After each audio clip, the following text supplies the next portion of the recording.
Hi guys, welcome back to నిక్సారూస్ creation. ఇవాళ నేను మైఫిల్ బిర్యానీ హైదరాబాద్లో చాలా మంది టేస్ట్ చేసి ఉంటారు. చాలా బ్రాంచెస్ కూడా ఉన్నాయి వాళ్ళవి. చాలా బాగుంటుంది అనమాట. ప్యారడైజ్ బిర్యానీ ఒక లెక్క అయితే కనుక మైఫిల్ బిర్యానీ కూడా ఒక లెక్క అనమాట. ఇదేంటి అంటే కొంచెము ఇలా ముద్దగా కూడా ఉంటుంది రైస్ అన్నది. ఇప్పుడు మనకి ప్యారడైజ్ అవన్నీ కూడా కొంచెం పొడి పొడిలాడుతూ ఉంటుందిగా, కానీ ఈ బిర్యానీ అలా ఉండదు. కొంచెం లైట్గా ముద్దలాగా ఉంటుంది. టేస్ట్ చేసిన వాళ్ళకి తెలుసు అనమాట ఆ బిర్యానీకిను ప్యారడైజ్ బిర్యానీకి డిఫరెన్స్ ఏంటన్నది. సో ఈ రెసిపీని ఎలా తయారు చేసుకోవాలో ఇప్పుడు మనం ప్రాసెస్లోకి వెళ్ళిపోదాం. కోసం ఫస్ట్ మనం మసాలా అయితే తయారు చేసుకోవాలన్నమాట. ఒక మిక్సీ జార్ తీసుకుని అందులో నేను కేజీకి చెప్తున్నాను అనమాట. ఒక 7 లవంగాయలు తీసుకున్నాను, ఒక 5 యాలకులు, 2 అంగుళాలు దాల్చిన చెక్క ముక్క, ఒక 4 ముక్కలు, ఒక స్పూను షాజీరా. చిన్న స్పూన్ అయితే ఒక స్పూన్ వేసుకోండి. నేను పెద్ద స్పూన్తో వేస్తున్నాను, అందుకని ఒక హాఫ్ స్పూన్ వేస్తున్నాను అనమాట. వీటి మొత్తాన్ని కూడా మెత్తగా పౌడర్ లాగా చేసేసుకోవాలి. చూడండి, ఇలా కచ్చాపచ్చగా కొట్టేసుకోవాలన్నమాట. ఇది పౌడర్ అన్నది. దీన్ని పక్కన పెట్టేసుకుందాం. నేను ఇప్పుడు కేజీ చికెన్ తీసుకున్నాను అనమాట. అవి కూడా బిర్యానీ పీసెస్, అంటే పెద్దగానే కొట్టించుకోవాలి, చిన్నగా కొట్టించుకోకూడదు. ఇప్పుడు ఇందులో ఒక 2 స్పూన్స్ సాల్ట్ అండ్ మనం తయారు చేసుకున్న పౌడర్ ఉంది కదా, ఆ పౌడర్ కూడా ఇందులో వేసేసుకోవాలి. నిలవది వేసుకోవడం కన్నా అప్పటికప్పుడు మనం తయారు చేసుకుని వేసుకుంటే బాగుంటుంది. ఇందులో ఒక ఫుల్ స్పూను అల్లం వెల్లుల్లి పేస్ట్, ఒక 2 స్పూన్స్. నేను చిన్న స్పూన్తో వేస్తున్నాను కాబట్టి 2 స్పూన్స్ వేస్తున్నాను. మీరు కనుక పెద్ద స్పూన్ వేస్తే కనుక 1 స్పూను కారము వేసుకుని ఇదంతా కూడా వీటికి పట్టేలాగా కలుపుకోవాలి. ఫస్ట్ ఈ మసాలా మొత్తం దీనికి పట్టాలి.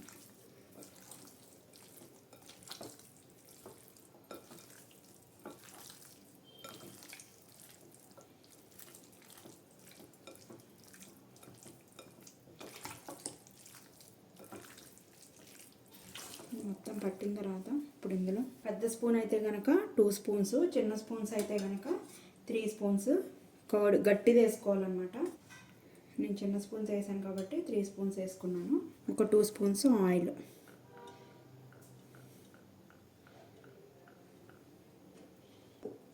వేసుకుని మొత్తం కూడా మళ్ళీ ఆయిల్, పెరుగు మొత్తం దీనికి పట్టేలాగా కలిపేసుకోవాలి.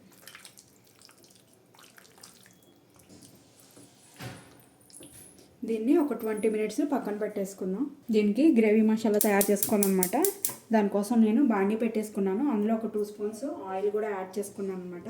ఆయిల్ హీట్ ఎక్కిన తర్వాత నీట్గా కడిగేసుకున్న కొత్తిమీర, ఒక గుప్పుడు కొత్తిమీర అయితే నేను యాడ్ చేసుకుంటున్నాను. ఇందులో ఒక అంగుళం అల్లం ముక్క అనమాట ఇలా కట్ చేసుకుని వేసుకుంటున్నాను. ఒక 7 వెల్లుల్లిపాయ రెబ్బలు, ఒక 12 పచ్చిమిర్చి వేసుకొని ఇవి కొంచెం ఫ్రై అవ్వాలి.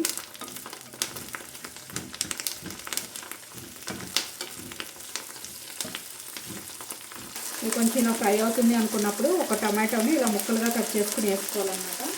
అండ్ ఒక 4 జీడిపప్పులు, ఇందులోనే ఒక 10 మిరియాలు, జాపత్రి పువ్వు ఉంటుంది కదా అది ఒక చిన్న రేపు, 1 స్పూను సోప్ కూడా యాడ్ చేసుకోవాలి. ఇందులో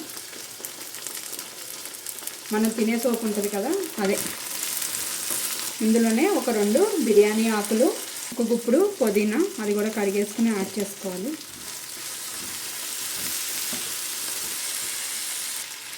ఒక గుప్పుడు మెంతికూర కూడా కడిగేసుకుని యాడ్ చేసుకోవాలన్నమాట. కాడన్నది లేకుండా ఆకులే వేసుకోవాలి. నాకు 2 కాడలు వచ్చాయి, ఇవన్నీ తీసేసుకున్నాను. మొత్తం మగ్గిపోయేలాగా ఫ్రై చేసేసుకోవాలి. ఇప్పుడు ఇందులోనే డ్రైవి రోజ్ పెటల్స్ కూడా యాడ్ చేసుకోవాలన్నమాట. అవి నేను ఇంట్లోనే చేసుకున్నాను. మామూలుగా నాటు గులాబీ ఉంటాయి కదా, అవి తీసుకుని ఎండబెట్టుకుని ఈ విధంగా బాక్స్లో వేసి స్టోర్ చేసుకున్నాను అనమాట. సో అవి ఒక 2 స్పూన్స్ వేసుకోవాలి.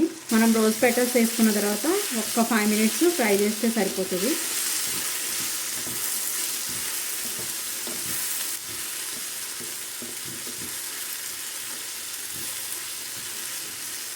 టమాటా ముక్కలన్నీ కూడా చక్కగా మగ్గిపోయినాయి. మిర్చి, కొత్తిమీర, పుదీనా అండ్ మెంతాకు మొత్తం కూడా ఈ విధంగా మగ్గిపోయినాయి అనమాట. లాస్ట్లోనే మనం రోజ్ పెటల్స్ వేసుకోవాలి. ఇప్పుడు మన గ్యాస్ ఆఫ్ చేసేసుకుని ఇది చల్లారిన తర్వాత మిక్సీ జార్లో తీసుకుని పేస్ట్ చేసుకుందాం. ఒక 2 స్పూన్స్ వామ్ మిల్క్ తీసుకున్నాను అనమాట, కాచిన పాలు. అందులో ఒక 5 నుంచి 6 రేకులు సాఫ్రాన్ వేసుకుని నానబెట్టుకోవాలన్నమాట. ఇది దీన్ని పక్కన పెట్టేసుకుందాం. ఇప్పుడు ఇది ఇందాక మనం తయారు చేసుకున్న అందులో ఇంకొక 2 స్పూన్స్ ధనియాల పొడి యాడ్ చేసుకోవాలన్నమాట. యాడ్ చేసుకొని ఇప్పుడు దీన్ని మెత్తగా పేస్ట్ లాగా అయితే చేసేసుకోవాలి. కావాలి అంటే కనుక కొంచెం వాటర్ కూడా యాడ్ చేసుకోవచ్చు. పేస్ట్ లాగా అయితే అయిపోవాలన్నమాట. ఇది చూడండి ఈ విధంగా పేస్ట్ లాగా అయితే చేసేసుకోవాలన్నమాట. ఇప్పుడు మనం ఇందాక చికెన్ మ్యారినేట్ చేసి పెట్టుకున్నాం కదా, అందులో ఈ పేస్ట్ కూడా యాడ్ చేసేసుకోవాలి. ఈ పేస్ట్తోనే ఆ టేస్ట్ ఆ అరోమా అన్నది వస్తుంది అనమాట బిర్యానీ. ఈ పేస్ట్ అన్నది కంపల్సరీ అనమాట. ఈ పేస్ట్ మొత్తం కూడా చికెన్కి పట్టేలాగా కలిపేసుకోవాలి. ముక్కకి కొంచెం పట్టేలాగా ఇలా ప్రెస్ చేసుకుంటూ కలుపుకుంటే సరిపోతుంది.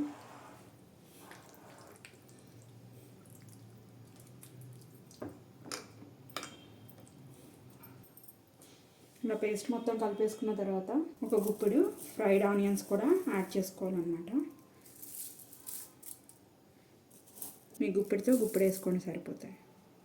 అంటే స్పూన్తో ప్రకారం చూసుకుంటే ఒక 4 స్పూన్స్ వేసుకొని మొత్తం కూడా ఇందులో పట్టేలా. నేను ఈ ఫ్రైడ్ ఆనియన్స్ ఎయిర్ ఫ్రైర్లో చేసుకున్నాను అనమాట. నెక్స్ట్ టైం చేసినప్పుడు అది కూడా వీడియో చేసి పెడతాను. దీన్ని ఒక 1 అవర్ మ్యారినేట్ చేసి పెట్టుకోవాలన్నమాట. దీన్ని ఒక 1 అవర్ పక్కన పెట్టేసుకున్నాం. ఈలోపు ఎసరు పెట్టేసుకుని బియ్యం అది కూడా ఉడకబెట్టేసుకుందాం. ఈలోపు ఇప్పుడు ఒక స్ట్రైనర్ లాంటిది తీసుకొని అందులో బియ్యం కడిగేసి నానబెట్టుకోవాలన్నమాట. నేను రైస్ కుక్కర్ గ్లాస్తో 6 గ్లాసెస్ తీసుకుంటున్నాను, అంటే కేజీ-పావు తీసుకుంటున్నాను అనమాట. కేజీ చికెన్ తీసుకున్నాను కదా, అందుకని కేజీ-పావు రైస్ అయితే తీసుకుంటున్నాను. 3, 4 తీసుకుని ఇది కడిగేసుకొని పక్కన పెట్టేసుకుందాము. రైస్ ఉడకడానికి ఎసరు పెట్టేసుకుందాం. ఎలాగో మనం దమ్మేస్తాం కాబట్టి వాటర్ మీరు ఎక్కువ వేసుకున్నా పర్వాలేదన్నమాట. ఇందులో ఒక 6 లవంగాయలు, ఒక 3 యాలకులు, ఒక అనాస్ పువ్వు, ఒక 2 అంగుళాల దాల్చిన చెక్క ముక్క ఒకటి, ఒక 1/2 స్పూను షాజీరా వేసుకుని వాటర్ని మరగనిద్దాము. ఇందులోనే ఒక 4 బిర్యానీ ఆకులు కూడా యాడ్ చేసుకుందాం. అండ్ 2 స్పూన్స్ ఆయిల్, అంటే రైస్ అతుక్కోకుండా పొడి పొడిగా రావడం కోసం అని చెప్పి 2 స్పూన్స్ ఆయిల్ అయితే యాడ్ చేసుకుంటున్నాను. రైస్ చప్పగా ఉండకుండా ఉండడం కోసం అని చెప్పి నేను ఒక 4 స్పూన్స్ సాల్ట్ అయితే యాడ్ చేస్తున్నాను. ఈ కేజీ-పావు రైస్కిను టేస్ట్ చూసుకుని అడ్జస్ట్ చేసుకోండి. నాకైతే కేజీకి 4 స్పూన్స్ సాల్ట్ అయితే పడుతుంది. సో నేను 4 స్పూన్స్ అయితే యాడ్ చేసుకున్నాను. నీళ్ళు చక్కగా మరగాలన్నమాట, రోలింగ్ బాయిల్ అవ్వాలి. వాటర్ కొంచెం ఇలా కాగుతుంది అనుకున్నప్పుడు ఒక నిమ్మకాయని ఇలా బద్దల్లాగా కట్ చేసుకొని అది కూడా యాడ్ చేసేసుకోవాలి. ఇలా ఒకసారి కలిపేసుకొని ఇప్పుడు ఇందులో కొంచెం కొత్తిమీర, కొంచెం పుదీనా కడిగేసుకొని అది కూడా ఇందులో యాడ్ చేసుకోవాలి.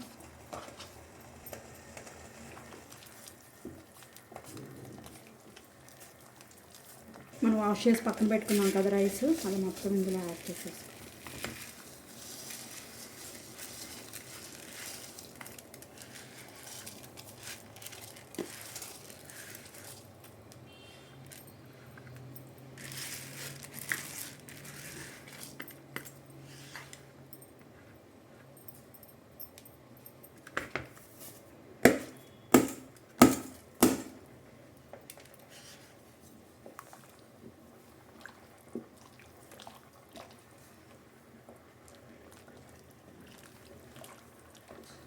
ఎయిటీ % అయితే కుక్ అయిపోవాలన్నమాట రైస్ అన్నవి.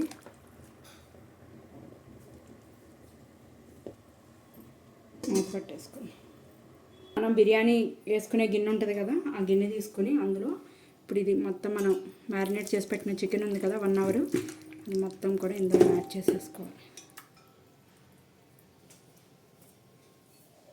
ఒక 1/2 గ్లాసు వాటర్ పోసుకొని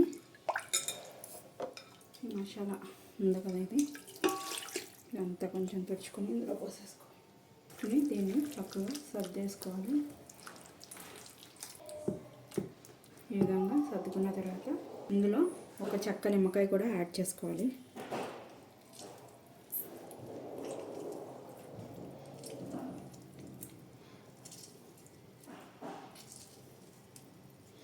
గింజ అన్నది చేదొస్తుంది, అక్కడ గింజ పడిపోతే తీసేసుకోండి.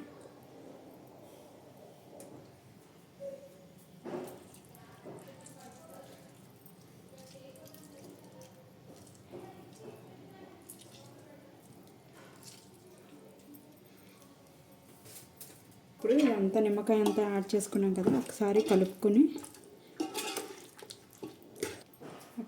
తర్వాత ఇందులో కొంచెం కొత్తిమీర యాడ్ చేసుకోవాలి. ఇప్పుడు నెయ్యి, డాల్డా యూస్ చేయకండి, నెయ్యి వేసుకోండి. నేనైతే ఒక 2 స్పూన్స్ యాడ్ చేస్తున్నాను. ఒక 2 స్పూన్స్ ఆయిల్ కూడా యాడ్ చేసుకుంటున్నాను.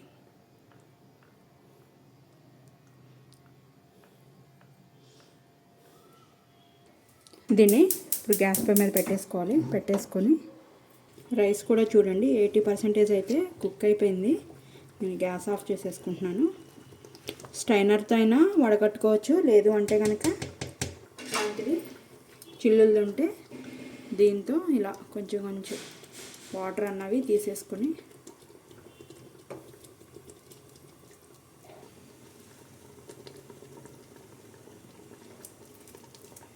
మొత్తం కూడా ఈ విధంగా స్ప్రెడ్ చేసుకుంటా ఈ చికెన్ మీద వేసేసుకోవాలి. రైస్ మొత్తం చూడండి, రైస్ అంతా కూడా ఈ విధంగా స్ప్రెడ్ చేసేసుకోవాలన్నమాట. తీసేసుకున్న తర్వాత నేను ఆల్రెడీ మనము రైస్ బాయిల్ అయ్యేటప్పుడు 2 నిమ్మకాయ బద్దలు వేసుకున్నాను కదా, అవి రిమూవ్ చేసేసుకోవాలన్నమాట. మనం ఇందులో దమ్ వేసుకునేటప్పుడు నేను రిమూవ్ చేసేసుకున్నాను. ఇప్పుడు ఈ వాటర్లో వడగట్టిన తర్వాత ఆ పై వాటర్ తీసేస్తే ఇలా కొంచెం కింద చిక్కగా వాటర్ వస్తుంది అన్నమాట. అది కొంచెం ఇలా పైన యాడ్ చేసుకోవాలి. ఇందాక మనం సాఫ్రాన్ పాలల్లో వేసుకుని ఉంచుకున్నాం కదా, అది కూడా పైనుంచి ఇలా మూత పెట్టుకోవడానికి ముందు 2 టిష్యూ పేపర్స్ తీసుకొని దీని మీద వేసుకోవాలి, ఆవిరి బయటికి రాకోకుండా. లేదు ఇస్తరాకు కానీ లేకపోతే కనుక అరిటాకు కానీ ఉంటే అది కూడా యాడ్ చేసుకోవచ్చు. ఇంకా కొత్తిమీర పుదీనా ఏమీ వేయక్కర్లేదు. ఇప్పుడు మీడియం ఫ్లేమ్లో పెట్టుకొని 15 మినిట్స్ దమ్ చేసుకుందాం. 15 మినిట్స్ అయిపోయింది. నేను గ్యాస్ ఆఫ్ చేసేసుకుంటున్నాను. గ్యాస్ ఆఫ్ చేసుకున్నాక ఒకసారి మూత తీసేసుకొని చూద్దాము. ఇవి మనం వేసుకున్న టిష్యూస్ ఉన్నాయి కదా, అవి తీసేద్దాం. మంచి అరోమా వచ్చేస్తుంది. పైనుంచి కొంచెం ఫ్రైడ్ ఆనియన్స్ వేసుకోవాలన్నమాట. వద్దు, కొంచెం లైట్గా ఒక స్పూన్ ఇలా స్ప్రింకిల్ చేసుకుంటే సరిపోతుంది.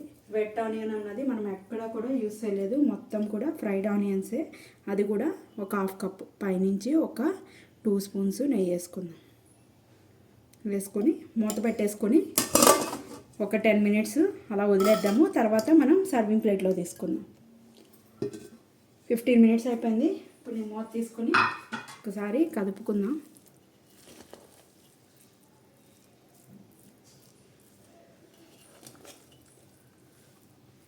ఇప్పుడు నేను సర్వింగ్ ప్లేట్లో తీసి చూపిస్తాను. దీనికి సైడ్ గ్రేవీ అయితే అక్కర్లేదు. ముక్క చూడండి ఎంత బాగా వచ్చిందో.